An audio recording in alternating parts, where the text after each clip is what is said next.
Hello दोस्तों, मैं हूं पारुल सैनी और स्वागत है आप सभी का विद्यावर्ष पारुल यूट्यूब चैनल पर। पिछली क्लास में हमने इंडियन ज्योग्राफी की सीरीज में भारत का ओवरव्यू देखा था कि ग्लोब पर भारत एक्चुअल में स्थित कहाँ पर है। ठीक है, कल मैंने आपको बताया था कि जो कर्क रेखा होगी वो भारत के 8 राज्यों से होकर गुजरेगी। ठीक है, कर्क रेखा एक क्या है, देखो पहले मैं आपको कर्क रेखा या फिर मकर रेखा या देशांतर रेखा के बारे में बता देती हूँ कि ये होती क्या है। ठीक है, मैंने मान लिया कि ये क्या है, एक ग्लोब है। ठीक है, ग्लोब में ये जो लाइन होगी, ये लेटी हुई लाइन, तो इसे हम कहेंगे लैटिट्यूड लाइंस या फिर अक्षांश रेखाएं। इन्हें हम कहेंगे लैटिट्यूड लाइन। लैटिट्यूड को आप ऐसे याद रख सकते हो लेटी हुई लाइनों से। ठीक है, यानी कि जो लेटी हुई लाइनें हैं उन्हें लैटिट्यूड लाइंस कहेंगे। और अगर मैं कहूँ ये सीधी, ठीक है, वर्टिकल जो लाइन होगी उन्हें हम कहेंगे लोंगिट्यूड। लोंगिट्यूड, कल मैंने आपको एक लोंगिट्यूड बताई भी थी। ये जो बीच में 0 डिग्री पर होगी इसे हम कहते हैं प्राइम मेरिडियन। इसे क्या बोलते हैं? प्राइम मेरिडियन, जो कि कहाँ से गुजरती है? लंदन के ग्रीनविच से। ठीक है, ये क्या डिसाइड करती है? ये जो 0 डिग्री प्राइम मेरिडियन है ये समय का निर्धारण करती है, यानी कि टाइम का निर्धारण करती है। प्राइम मेरिडियन से जो पश्चिम में होंगे यानी कि जो वेस्ट में होंगे वो क्या होंगे, टाइम उनका कम होगा इधर की अपेक्षा। ठीक है, इधर टाइम बढ़ता जाएगा और इधर टाइम घटता जाएगा, ये याद रखिएगा। टोटल अगर हम लैटिट्यूड लाइंस की बात करेंगे, देखो ये हमने ग्लोब बनाया, इस पर मैंने कहा कि ये 0 डिग्री क्या है, मेरे पास लैटिट्यूड लाइंस है। ठीक है, तो ऐसे ही करते करते ये टोटल कहाँ तक जाएंगी? टोटल यहाँ तक जाएंगे 90 डिग्री तक। 90 डिग्री पर क्या बन जाएगा? ये एक पॉइंट। इसे ऐसे देखिएगा आप, जैसे 3D में देखते हैं कि जैसे मैंने ये लाइन खींची तो ये लाइन सीधी नहीं है, ये क्या है, ऐसे वृत्ताकार है। ठीक है, ग्लोब पर पूरा का पूरा ये क्या बना रही है? एक वर्त बना रही है। ऐसे ही ये 1-1 डिग्री की जो दूरी है उस पर ये लाइन है। कौन सी लाइन? हमारी लैटिट्यूड लाइंस। यानी कि लैटिट्यूड ये 0 डिग्री, ये 1 2 3 4 ऐसे करते करते ये कहाँ तक जाएंगी? 90 डिग्री तक। तो देखेंगे अगर हम टोटली कितनी हो गई? 90। उत्तर में कितनी हो गई? यानी कि अगर हम नॉर्थ की बात करेंगे, इस 0 डिग्री से नॉर्थ में टोटल कितनी लाइन हो गई लैटिट्यूड लाइंस? 90। अगर हम इसके साउथ में बात करेंगे तो ये भी कितनी है? टोटल 90 होंगी ये भी। तो 90 प्लस 90, एक हमारे पास क्या होगी? ये इक्वेटर लाइन। ठीक है, 0 डिग्री भी तो है हमारे पास, तो प्लस हम करेंगे 1। तो टोटल की अगर मैं बात करूंगी तो टोटल जो अक्षांश रेखाएं होंगी वो कितनी होंगी हमारी? 181। इनको काउंट कर लेंगे तो 181 होंगी। 90 प्लस 90 प्लस 1। लेकिन अगर आपके पास एग्जाम में क्वेश्चन आए कि बताइए कर्क सॉरी अक्षांश वृत्तों की संख्या कितनी है, अब आप देखो कि 89 तक तो हमारे वृत्त बनेंगे, लेकिन मैंने क्या कहा कि 90 डिग्री पे जाने के बाद ये क्या बन जाएगा? एक पॉइंट। तो अगर वृत्त पूछेंगे आपसे तो वृत्त होंगे हमारे पास 181 में से कितना घटा देंगे हम? एक पॉइंट ये बनेगा और एक पॉइंट ये बनेगा। तो हम कर देंगे 181 -2, तो बराबर कितना होगा? 179। ये क्या बनेगा हमारे पास? ये व्रतों की संख्या होगी। ठीक है, यानी कि अगर हम अक्षांश व्रत पूछेंगे आपसे, अगर एग्जाम में पूछा जाता है, कंफ्यूज हो जाते हैं बच्चे, ठीक है, याद नहीं रहता, तो ऐसे याद रखिएगा आप कि 2 पॉइंट बने हैं तो उसमें से 2 माइनस कर देंगे। 179 हमारे पास अक्षांश व्रत होंगे, यानी कि सर्कल हमारे पास कितने होंगे? 179। अगर मैं बात करूं जो हमारे पास लॉन्गिट्यूड लाइंस होंगी, तो लॉन्गिट्यूड लाइंस कितनी होंगी हमारे पास? ये 0 डिग्री है, इसके जस्ट पीछे क्या होगा? 180 डिग्री। तो टोटल लाइन कितनी हो गई हमारे पास? ये लॉन्गिट्यूड लाइन कितनी हो गई? टोटल हो गई ये 180। ठीक है, इसमें काउंट करने की जरूरत नहीं है, 0 से इसके पीछे 180 बनेगी, तो टोटल कितनी होगी? 180 लाइन होगी। अब आप एक देखिएगा एक कि ये जो लाइंस है, ठीक है, ये जो लॉन्गिट्यूड लाइंस है ये कैसे होती है? ये सीधी ना होकर ग्लोब में ये कैसे होंगी? जैसे ये ग्लोब है तो इसमें क्या होगा? ये ऐसे होंगी। ठीक है, इनकी जो विषुवत रेखा पर, यानी कि यहाँ पर जो बीच में है, इनके बीच में ये दूरी क्या होगी? सबसे ज्यादा मैक्सिमम, यानी कि मैक्सिमम दूरी होगी इनकी यहाँ। इक्वेटर पर सबसे ज्यादा मैक्सिमम होगी इसमें इनके बीच की दूरी।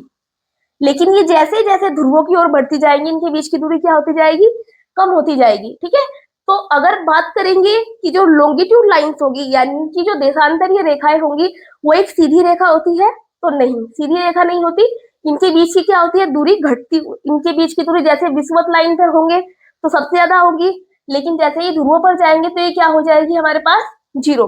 ठीक है, तो अगर हम बात करेंगे इनके बीच की मैक्सिमम जो दूरी होगी वो कितनी होती है, मैक्सिमम डिस्टेंस की अगर हम बात करेंगे तो वो होती है इनके बीच में 111.32 किलोमीटर। कहां पर, विषुवत यानी कि इक्वेटर पर, इक्वेटर पर इनके बीच की दूरी मैक्सिमम होगी। और अगर हम बात करेंगे लैटिट्यूड लाइंस की तो इनके बीच की दूरी क्या होती है, हर जगह सेम होती है, क्योंकि ये क्या बनी हुई है, एक समांतर लाइन है। कहां पर, ग्लोब पर। ये देखो ये लाइन ऐसे पृथ्वी पर खींची नहीं हुई है कि भाई मतलब ये दिख रही है ये लाइन यहाँ से, ये सिर्फ एक एज्यूम किया हुआ है कि हाँ ये लाइन है, ये इतने इतने डिग्री पर है। तो ठीक है, इनके बीच की दूरी कितनी होगी, इनके बीच की दूरी होगी 111 किलोमीटर। समझ आया आपको, लैटिट्यूड लाइंस और लॉन्गिट्यूड लाइंस ऐसे होंगी ये। ठीक है, अगर मैं बात करूंगी कर्क और मकर रेखा की, तो कर्क रेखा कौन सी होती है, वो भी लॉन्गिट्यूड लाइंस होती है। ये 0 डिग्री अगर हमारी लाइंस हो गई, ये 0 डिग्री लाइन हो गई इक्वेटर पर, तो मैं बात करूंगी ये 23.5 डिग्री पर। मैंने क्या कहा कि हर डिग्री होगी इसमें। ठीक है, तो 23.5 डिग्री पर अगर मैं बात करूंगी तो 23.5 डिग्री पर ये जो रेखा होगी वो होगी कर्क रेखा। और अगर मैं 23.5 डिग्री साउथ की बात करूंगी तो ये रेखा होगी हमारे पास मकर रेखा।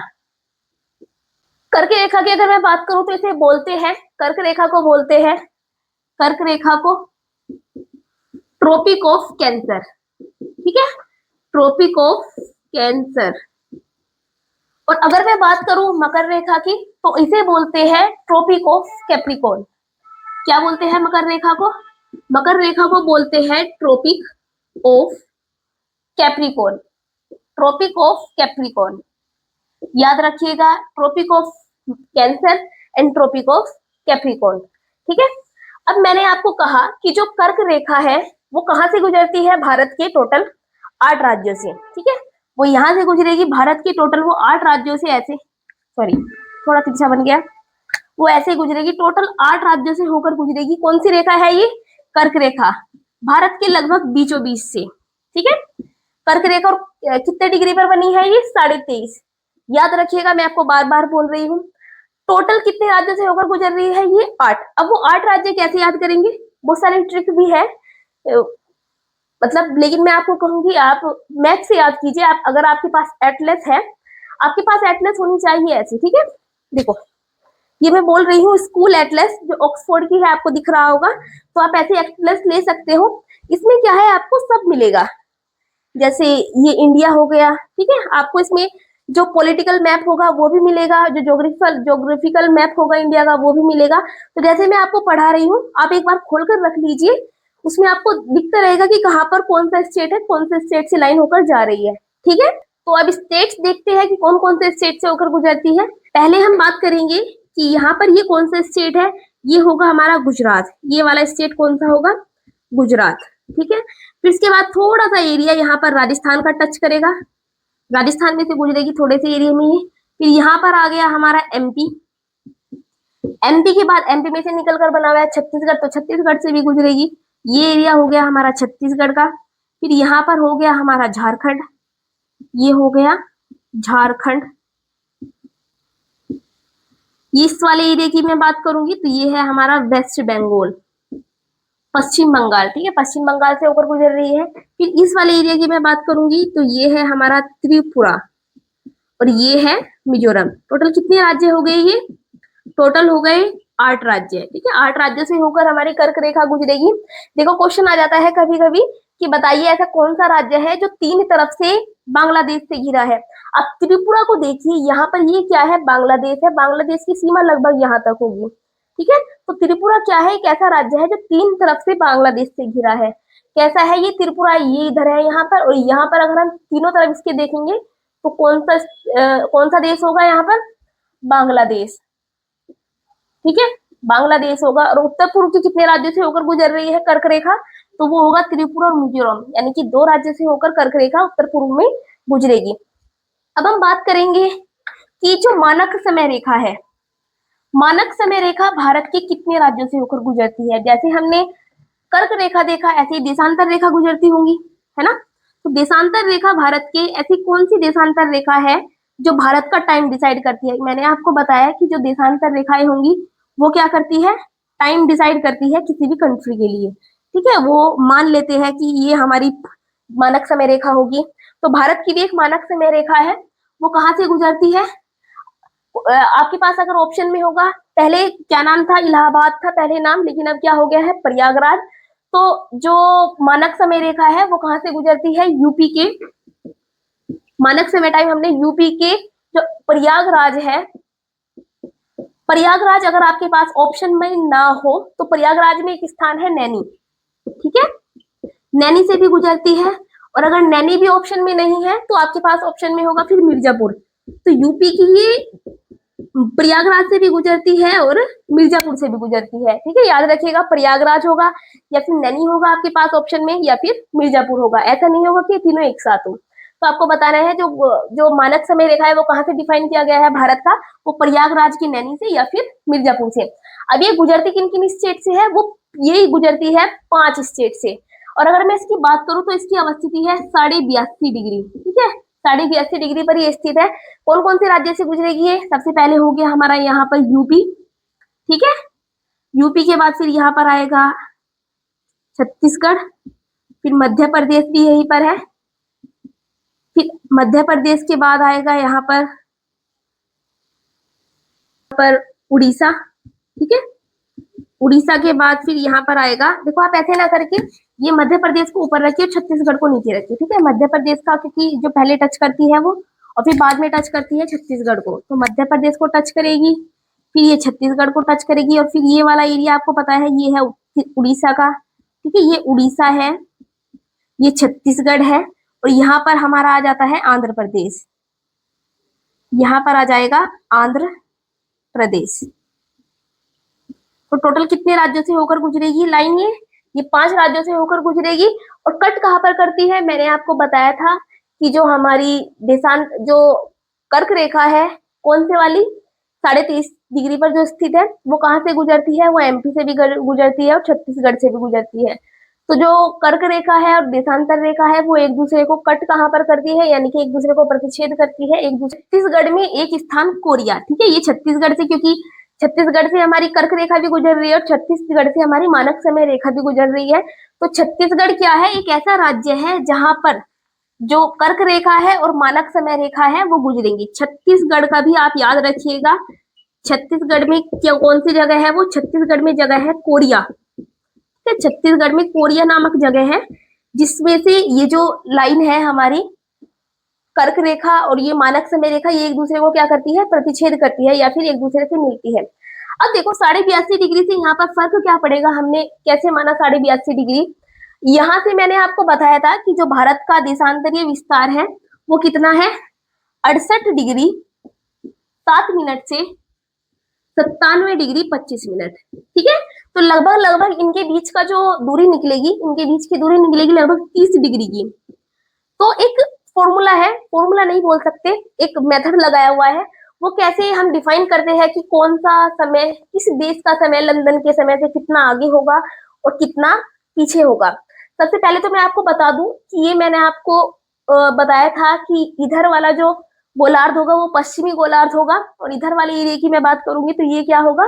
पूर्वी गोलार्ध होगा। तो भारत सबसे पहली बात तो पूर्वी गोलार्ध में है। और जो ये 0 डिग्री रेखा है, यानी कि जो प्राइम मेरिडियन है, इससे जो इधर होंगे पश्चिम में होंगे, उनका टाइम क्या होगा? कम होगा लंदन के टाइम से। और इधर की मैं बात करूंगी तो उनका टाइम क्या होगा? ज्यादा होगा। अब देखो ये 0 डिग्री लाइन है और हम कहाँ पर है? 82.5, यानी कि भारत ने अपनी जो मानक समय रेखा मानी है वो कौन सी मानी है? वो 82.5 मानी है। अब आप हम देखेंगे कि 24 घंटे में टोटल कितना डिग्री घूम जाती है घड़ी? वो होते हैं 360 डिग्री। ठीक है, 24 घंटे में जब 360 डिग्री होंगे तो एक हमारे पे होंगे 360 बाई 24। ठीक है, अगर हम इसे डिवाइड करेंगे ये निकलेगा 15 डिग्री, यानी कि एक आवर में टोटल जो डिस्टेंस होगी वो कितनी होगी? 15 डिग्री की।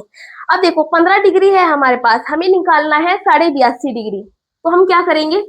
ये 15 डिग्री इसके अपोन में आए, यानी कि 1/15 आवर हो गई, ये बराबर हो जाएगा यहाँ पर 1 डिग्री की, यानी कि 1 डिग्री में लगभग कितना घूमती है वो? 1/15 आवर। आप इसे ऐसे भी निकाल सकते हो कि मिनट में कितना निकलेगा, हम 1/15 रखेंगे। अब हमारे पास यहाँ 1 डिग्री की जगह कितना है? 82.5। तो 1 डिग्री की जगह हम यहाँ पर रखेंगे 82.5 डिग्री या फिर 82.5 डिग्री बराबर हो जाएगा।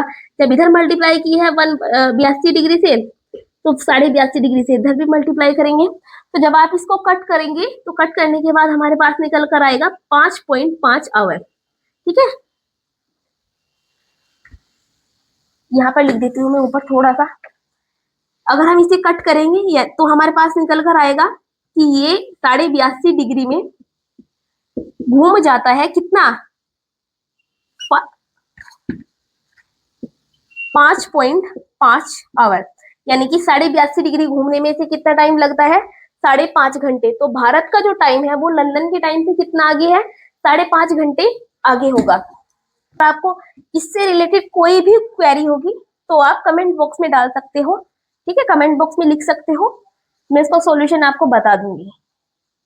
अब देखो, भारत ने मानक समय रेखा मान ली, 30 डिग्री का भारत के बीच में फासला है। अब आप देखोगे 30 डिग्री, यहाँ पर मैंने आपको बताया, जब मैंने कहा था कि 1 डिग्री लगभग कितने के बराबर है, सॉरी जो 15 डिग्री है वो लगभग कितने के बराबर है, 1 आवर के, 1 घंटे के बराबर। मैंने आपको अभी निकाल के बताया कि जो 15 डिग्री है, 15 डिग्री में लगभग कितना कवर होता है, 1 घंटा। और भारत का लगभग मैंने यहाँ से यहाँ तक का विस्तार कितना बताया है आपको, 30 डिग्री। तो 30 डिग्री में कितना हो जाएगा, 2 घंटे। ठीक है, 2 घंटे हो जाएंगे। इसका मतलब कि ये जो अरुणाचल प्रदेश है, अरुणाचल प्रदेश है और ये गुजरात है, इन दोनों के बीच का अगर हम टाइम देखेंगे तो 2 घंटे का फासला होगा। ठीक है, 2 घंटे का अंतर होगा। तो इसीलिए जो भारत सरकार है उन्होंने क्या मानी है, एक लाइन मानी है बीच में 82.5 डिग्री, कि जितना टाइम यहाँ पर रहेगा उतना ही टाइम घड़ी का उनकी यहाँ पर रहेगा, उतना ही टाइम यहाँ पर रहेगा। ठीक है, ऐसा नहीं है कि घड़ी यहाँ पर 2 घंटा पहले से हमें बताएगी। वो क्या की जाती है, एक तरीके से टाइम डिफाइन कर लेंगे। ये क्या करते हैं अपने टाइम में, जैसे इनके यहाँ दिन जल्दी निकल जाता है, सूरज जल्दी निकलेगा, तो ये अपना टाइम उसी हिसाब से एडजस्ट करते हैं। जैसे हमारे यहाँ ऑफिस अगर 8 बजे खुलते हैं तो ये अपना काम 7 बजे या फिर 6 बजे स्टार्ट कर देते होंगे। लेकिन घड़ी का टाइम क्या रहेगा, चाहे इधर देख लो या फिर इधर देख लो, वो क्या रहता है, सेम रहता है। ठीक है, अगर मैं भारत के देखो उत्तरतम बिंदु, दक्षिणतम बिंदु या फिर पश्चिमी बिंदु या पूर्वी बिंदु की बात करूं, मोस्ट यानी कि सबसे ज्यादा जो पूर्वी बिंदु है, सबसे पूर्वी बिंदु भारत का कौन सा है, वो है किविथू। रफ कर देती हूँ पहले, ये है हमारा किविथू। और ये कहाँ पर है, ये है अरुणाचल प्रदेश में। ठीक है, अरुणाचल प्रदेश में उत्तरतम, सॉरी जो पूर्वी बिंदु है वो कौन सा है, किविथू है, और वो कहाँ पर है, अरुणाचल प्रदेश में। अगर मैं बात करूंगी पश्चिमी बिंदु की, तो पश्चिमी बिंदु है हमारा सर क्रीक। ठीक है, सर क्रीक, और ये कहाँ पर है, गुजरात में। सबसे जो पश्चिमी बिंदु होगा वो सर क्रीक होगा, और कहाँ पर होगा, गुजरात में होगा। अगर मैं उत्तरतम बिंदु की बात करूंगी तो उत्तरतम बिंदु होगा हमारा इंदिरा कोल। इंदिरा कोल ये कहाँ पर है, ये है लद्दाख में। आपके पास ऑप्शन में जम्मू कश्मीर भी आ सकता है, लेकिन आप याद रखिएगा जम्मू कश्मीर और लद्दाख को अलग कर दिया गया है 2019 से। इन्हें क्या बना दिया गया है, एक यूनियन टेरिटरी, और इनकी सीमा डिसाइड होती है। देखो ये वाला हमारा हो गया लद्दाख का एरिया, और ये हमारा जम्मू कश्मीर का एरिया हो गया है। तो ये जो लाइन होगी, यानी कि जो इंदिरा कोल जो पॉइंट होगा वो कहाँ पर होगा, लद्दाख में होगा। ठीक है, और सबसे दक्षिणी बिंदु की अगर मैं बात करूं तो सबसे दक्षिणी बिंदु होगा यहाँ पर कन्याकुमारी। ये तो हर कोई जानता होगा, कन्याकुमारी। ठीक है, कन्याकुमारी। अब देखो, अगर आपको पूछेंगे मेन लैंड का, भारत की जो मुख्य भूमि है उसका अगर आपको दक्षिणतम बिंदु पूछेंगे तो आपको कन्याकुमारी बताना है। लेकिन अगर हम बात करेंगे ये जो अंडमान और निकोबार जो द्वीप है, ये भी तो भारत का हिस्सा है। तो सबसे ज्यादा इसमें जो अंडमान निकोबार द्वीप है, इसका सबसे दक्षिणी बिंदु लगभग 6 डिग्री पर है, लगभग 6 डिग्री के आसपास है। और जो भारत की मेन लैंड का बताया था मैंने, उसका विस्तार कहाँ से स्टार्ट है, 8 डिग्री 4 मिनट से। तो सबसे दक्षिणी बिंदु यहाँ पर होगा। तो इसका जो दक्षिणी बिंदु है सबसे, वो है इंदिरा पॉइंट। लेकिन अब ये क्या हो चुका है, 2004 में जो सुनामी आई थी उसमें ये पॉइंट क्या हो गया है, अब समुद्र में मिल चुका है। लेकिन फिर भी मेनलैंड का हिस्सा, सॉरी अंडमान निकोबार का हिस्सा है। तो भारत का अगर सबसे दक्षिणतम बिंदु पूछेंगे तो इंदिरा पॉइंट होगा, लेकिन अगर मुख्य भूमि का पूछेंगे तो वो कन्याकुमारी होगा। ठीक है, अब हम देखते हैं कि भारत में टोटल केंद्र शासित प्रदेश कितने हैं। देखो, केंद्र शासित प्रदेश है भारत में, यानी कि जो यूनियन टेरिटरी है भारत में, यूनियन टेरिटरी होगी 8 यूनियन टेरिटरी। वो कौन कौन सी है अगर मैं आपको बताऊं, वो है हमारे पास स्टार्टिंग से लिखना स्टार्ट करेंगे। यूनियन टेरिटरी कितनी है, वो 8 है। सबसे पहले देखेंगे हम लद्दाख, ठीक है। पहली यूनियन टेरिटरी हो गई हमारी लद्दाख। और लद्दाख की जो कैपिटल है, कैपिटल में इधर लिखूंगी, कैपिटल की अगर बात करेंगे तो लद्दाख की कैपिटल होगी लेह, ठीक है, लेह। इसमें एक जगह है लेह, वो क्या होगी, लद्दाख की कैपिटल होगी। सेकंड में बात करूंगी वो होगी जम्मू कश्मीर, जम्मू कश्मीर की राजधानी होगी श्रीनगर की। अगर मैं बात करूं तो श्रीनगर राजधानी होगी इसकी। मैं बात करूंगी थर्ड है हमारा यहाँ पर चंडीगढ़। चंडीगढ़, चंडीगढ़ क्या है, देखो चंडीगढ़ की अगर बात करेंगे तो चंडीगढ़ एक स्पेसिफिक है। देखो चंडीगढ़ पंजाब की कैपिटल है, चंडीगढ़ ही हरियाणा की कैपिटल है, और चंडीगढ़ ही क्या है, अपने आप में एक यूनियन टेरिटरी भी है, ठीक है। याद रखिएगा चंडीगढ़ की 3 जो विशेषताएं है, वो हरियाणा की भी कैपिटल है, वो पंजाब की भी कैपिटल है, और ये क्या है, अपने आप में एक यूनियन टेरिटरी भी है। तो चंडीगढ़ की कैपिटल हमारे पास चंडीगढ़ ही हो गई, चंडीगढ़। फोर्थ हम बात करेंगे, फोर्थ है हमारे पास यहाँ पर दिल्ली, ठीक है। दिल्ली, इसकी राजधानी हो गई नई दिल्ली, न्यू दिल्ली, न्यू दिल्ली इसकी कैपिटल हो गई। फिर हम बात करेंगे न्यू दिल्ली के बाद ये कितने स्टेट हो गए हमारे पास, 4 हो गए यूनियन टेरिटरी। अब हम देखेंगे कि यहाँ पर क्या है, एक हमारा यूनियन टेरिटरी है, वो है पुदुचेरी। पुदुचेरी क्या है, ये 3 राज्यों में बसा हुआ है, ठीक है। 3 राज्यों में इसके इसके टोटल कितने जिले हैं, इसके 4 जिले हैं, 4 इसके डिस्ट्रिक्ट है। और ये 4 डिस्ट्रिक्ट कितने में डिफाइन है, ये 4 डिस्ट्रिक्ट 3 राज्यों में डिफाइन है। वो राज्य कौन कौन से हैं, यहाँ पर है आंध्र प्रदेश, आंध्र प्रदेश, यहाँ पर हमने माना तमिलनाडु, ये है तमिलनाडु हमारा, यहाँ पर है केरल, ठीक है, ये केरल है। तो इन 3 राज्यों में क्या है, इसके इन 3 राज्यों में इसके 4 डिस्ट्रिक्ट बसे हुए हैं। वो कौन कौन से डिस्ट्रिक्ट है इसके, मैं बता दूं कि जो आंध्र प्रदेश है, आंध्र प्रदेश में पुदुचेरी का जो डिस्ट्रिक्ट है वो है यनम, ठीक है, आंध्र प्रदेश में है यनम। तमिलनाडु की अगर मैं बात करूंगी तो तमिलनाडु में एक तो हो गया पुदुचेरी, पुदुचेरी, और दूसरा अगर मैं बात करूंगी तो दूसरा है हमारा कराईकल, कराईकल, कराईकल, ठीक है। यनम, पुदुचेरी, कराईकल, और केरल में इसका जो डिस्ट्रिक्ट है वो है माहे। याद रखिएगा पुदुचेरी कितने स्टेट में बसा हुआ है, 3, और डिस्ट्रिक्ट कितने हैं इसके, 4। पुदुचेरी को पुदुचेरी नाम 2006 में दिया गया था, इसे पहले बोलते थे पौंडीचेरी, और 2006 में इसका ऑफिशियली नाम बदलकर पुदुचेरी कर दिया गया। तो हम देखेंगे यूनियन टेरिटरी, तो छठा जो यूनियन टेरिटरी होगा वो होगा अंडमान निकोबार, अंडमान निकोबार द्वीप समूह, ठीक है, अंडमान निकोबार द्वीप समूह। इसकी राजधानी क्या होगी, पोर्ट ब्लेयर, पोर्ट ब्लेयर इसे बोलते थे, लेकिन अब इसका नाम क्या कर दिया गया है, श्री विजयपुरम, श्री विजयपुरम। तो आप पोर्ट ब्लेयर नहीं, श्री विजयपुरम ही याद रखिएगा, ठीक है। इसकी राजधानी का नाम कर दिया गया है श्री विजयपुरम। हमारे ये 6 यूनियन टेरिटरी हो गए। 7 की अगर मैं बात करूंगी तो 7th है हमारे पास यहाँ पर लक्षद्वीप, ठीक है, लक्षद्वीप। लक्षद्वीप की अगर मैं राजधानी की बात करूंगी तो लक्षद्वीप की राजधानी है कावरत्ती। क्या है इसकी राजधानी, कावरत्ती, ठीक है, ये है हमारा लक्षद्वीप, यहाँ पर इसकी राजधानी है कावरत्ती। 8 की अगर मैं बात करूंगी, देखो 8 हमारा क्या है, यहाँ पर है दमन, ये है दमन, यहाँ पर नहीं, दमन नहीं, ये दीव होगा, दीव, दीव, यहाँ पर है दमन, और यहीं पर है दादर नागर हवेली, ठीक है, दादर नागर हवेली। ये पहले क्या था, 2020 से पहले ये क्या था, अलग अलग यूनियन टेरिटरी थी, ठीक है। तो 2020 में क्या किया गया, इन्हें मिलाकर 26 जनवरी 2020 को क्या किया गया, ये जो दादर नागर हवेली और ये जो दमन और दीव था, इन्हें मिलाकर क्या कर दिया गया, एक यूनियन टेरिटरी कर दिया गया। यानी कि जो 8th हमारा होगा वो होगा दादर नागर हवेली, शॉर्ट फॉर्म में लिख रही हूं मैं, दादर नागर हवेली और दमन दीव, ठीक है, दमन दीव, आप इसे याद रखिएगा, दादर नागर हवेली और दमन दीव। तो टोटल हमारे पास यूनियन टेरिटरी कितने हो गए, 8 हो गए। लद्दाख, जम्मू कश्मीर, चंडीगढ़, दिल्ली, पुदुचेरी, ये हो गया हमारा अंडमान और निकोबार, फिर है हमारा लक्षद्वीप, और फिर है हमारा दादर नागर हवेली और दमन द्वीप, ठीक है। आप याद रख लीजिएगा इन्हें अच्छे से, एक बार रिवाइज कीजिएगा, याद हो जाएंगे। और टोटल हमारे पास स्टेट कितने हैं, 28 राज्य है, वो भी मैं आपको मैप के थ्रू ही याद कराऊंगी। ठीक है, उनमें कौन सी जगह स्पेसिफिक है, कौन सा पर्वत कहाँ पर स्थित है, उसमें कौन सी पहाड़ी है, कौन सी नदी है, वो आपको मैपिंग के थ्रू ही बताऊंगी मैं। अब बात करेंगे भारत की तटीय रेखा की। तटीय रेखा की कितने राज्यों से होकर गुजरती है, भारत की तटीय कितने राज्य टच करते हैं तटीय रेखा को भारत की, ठीक है, वो देखेंगे अब हम। देखो यहाँ से हम देखना स्टार्ट करेंगे, ये है हमारा गुजरात, और यहाँ पर मैंने आपको बताया था ये है अरब सागर। ठीक है, ये अरब सागर है, ये हमारा नीचे यहाँ पर हिंद महासागर है।